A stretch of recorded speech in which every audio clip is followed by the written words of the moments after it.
I'm going to tell you how to use cardio in the best way when you want to lose fat. My name is David Harron, and if this is your very first time here and you want to learn how this whole big fitness puzzle works, then don't forget to subscribe to my YouTube channel to not miss any training or nutritional myths that I'm about to break. Now, this topic is very big and there is a million recommendations out there telling you that you should be doing this type of cardio for burning fat. And then you need to do it on a different times and different places and so on. So it could get really confusing on what to do and how to do it. So make sure to watch the whole video because hopefully you will have this piece of the cardio puzzle figured out. Now, there are different types of cardio types and I will go over the three most common ones. The first one is HIIT, high intensity interval training, which is when you go 100% all out on a bike, for example, or uphill sprints for like maximum 30 seconds with rest intervals in between. And this could be made of 3 to 12 rounds, more or less depending on individual. A lot of people confuse HIIT with medium intensity intervals, which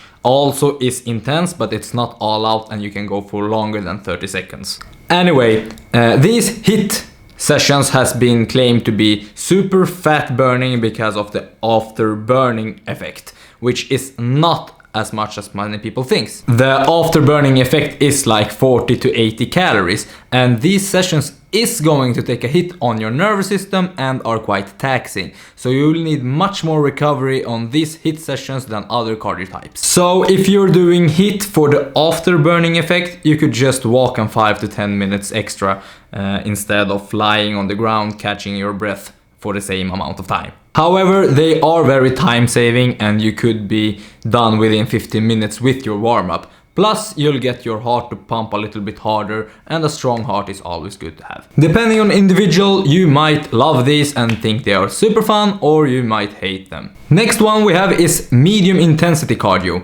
Your heart rate is definitely lower than HIIT, and you could be doing them for a longer period of time, such as jogging, for example. These are also taxing and will put some stress on your body, and you will need to recover from these as well. But they will also burn quite much calories in a shorter period of time, and the same here. Either you love it or you hate it. And then we have low intensity cardio, which could be a steady walk outside or on a treadmill. Almost no recovery or very little recovery needs. They could actually also speed up your recovery with getting your blood flowing. Some people love these and think they're getting the mind relief, listening to an audiobook and so on. However, they are very time consuming and some people think they are very boring. So, which one should you do? Well, it depends on many things, like how much time do you have? Can you recover properly? Are you a beginner? How much fat do you need to lose? And so on. But mostly, the most important thing you need to ask yourself is, what is your goal? So, when you're hearing anybody telling you in a black and white way on what's right and wrong in a big topic like this, it's probably bullshit and you should be extra careful on who you're listening to. Even if a certain cardio routine could be backed up with science telling you that this has shown to burn more fat than this. Because here's the thing, context always matters. You're not a robot, you're a human that needs a method of doing things depending on your lifestyle situation. Maybe you have work super early in the morning, or you have kids to take care of and can't do your fasted super burning cardio. So no matter which cardio routine you may heard of, it won't matter if you can't adhere to it. Either way, I will come to whether fasted or fed cardio is best and explain why science always needs to be overlooked in a bigger perspective. So just because there are no right and wrong here, there are absolutely stupid ways of doing things that could mess up with your results. So let's have a look at that and try to understand the bigger picture on what's actually matter. We must first understand our goal, and that is to burn fat, which is accomplished by being in a caloric deficit. So the truth is you don't need to do any cardio at all and you can just eat less calories than you consume. However, for your overall health and for many people who have a more sedentary lifestyle, less muscles, lower metabolism and so on, calories could get too low. And many would be missing out with some essential macro and micronutrients that they need because they can't afford it, so to speak. So cardio is absolutely a powerful tool for you to increase your overall calorie budget so you can provide your body with the essential energy and nutrients that your body needs. Whoa, let's just do cardio then. Well, remember your goal, and that is to burn fat and not muscles. So just because you are in a caloric deficit, it doesn't mean your body's only burning fat. It does also break down your muscle tissues that many people forget about. So for us to keep the muscles or even gain muscles, it's crucial that we need to be focusing on strength training and try to increase or maintain as much strength as possible. And here is where cardio could interfere with that. So a common mistake that many do is that they don't prioritize their strength training. It's quite stupid to do a cardio session before you're about to lift weights, because you will be quite fatigued. That will result with you being weaker. That will result with you to preserve less muscles. So you don't want to go all in on the Stairmaster before or the day before you're about to hit your legs. It won't benefit your leg workout.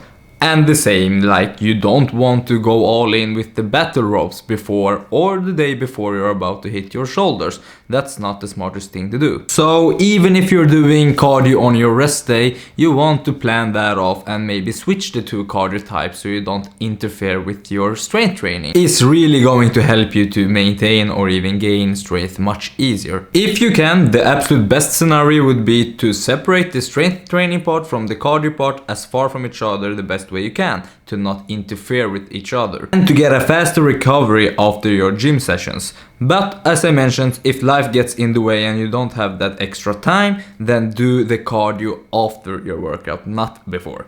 I hope I covered when to do cardio, but a common belief that still exists is that you need to do cardio in a fasted state, just because your body is utilizing more fat as fuel. And according to science, that's actually true. Exactly like we're using more fat when we're walking than when we're running, for example. Science also shown that just because you're burning more fat during the cardio session itself, it doesn't mean that you're burning more overall fat. Because our bodies are actually really smart and will compensate with less fat burning during the next 24 hours. Or if you did a fed cardio session, it will compensate with more fat burning for the next 24 hours. So you now have a choice. If you like to eat, then eat. Don't think you will burn less fat. The most important thing is that you put your body in a caloric deficit over time. If you like doing fed cardio, then I highly recommend you to stick to low intensity cardio, because medium intensity cardio or high intensity cardio will put you in a higher risk for muscle loss. Another mistake that many people do is that they starting off their fat loss with doing too much cardio too early. Let's say you only have 1 kilos or 2.2 pounds of fat you want to lose. Then a more aggressive approach, like 1 to 4 weeks, isn't going to harm you that much.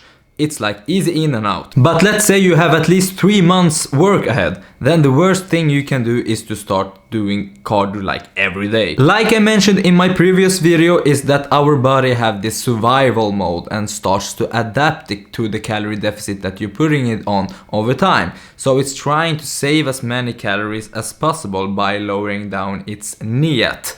Which basically means that your body is going to be more and more lazy, not standing up as straight as you used to, not doing as much movement as you used to, and other functions in your body may be in a more rest mode. To give you a brief, no real example, let's say my maintenance calories start at 3000 calories in the beginning of the fat loss, and in the end maybe it's end up on 2400 calories. So for you to continue to lose fat, you have to either lower down the calories you eat or higher up the activity level. And as I said, for many people, lowering down the calories is maybe not an option. So if you're starting off with doing 1 hour of cardio every day, you can now see that life would be quite boring if you have to do more than that. And this is why some people get stuck with doing too much cardio every day and eating super low calories. and that's not healthy and not sustainable, and it's just a matter of time until it all breaks. A smarter option would be to start off with doing maybe no cardio if you have a super active lifestyle, or for most people maybe include 1 or 2 cardio sessions per week, and try to eat as much as possible, be as strong as possible in the same time as you're losing fat. And then, depending on your progress, you could now increase your cardio sessions to maybe 3 sessions or 4 sessions and so on. In this way, you're constantly listening to your body's feedback and adjusting over time and working with your body and not against it.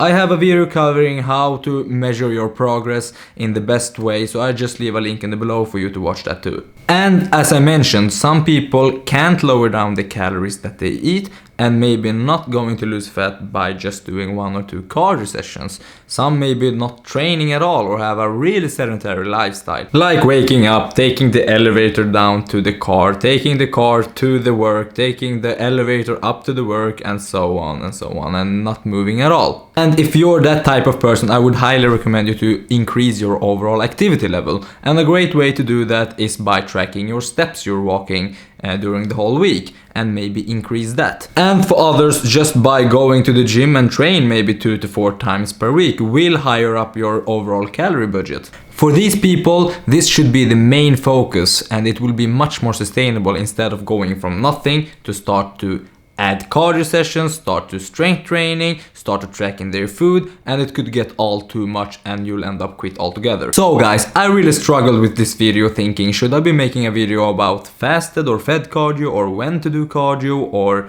which cardio type is the best, and so on. But I really wanted to give you guys the whole picture on what actually matters.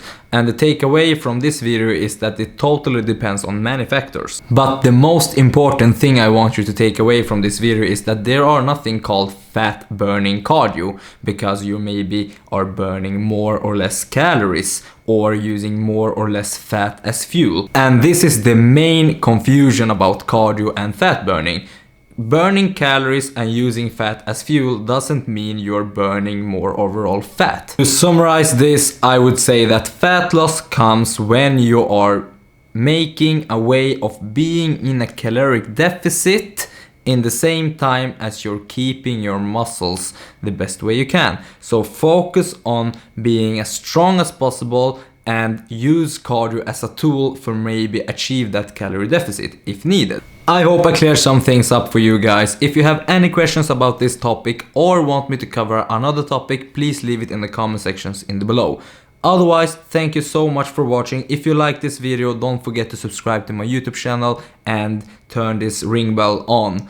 Thank you so much. Peace.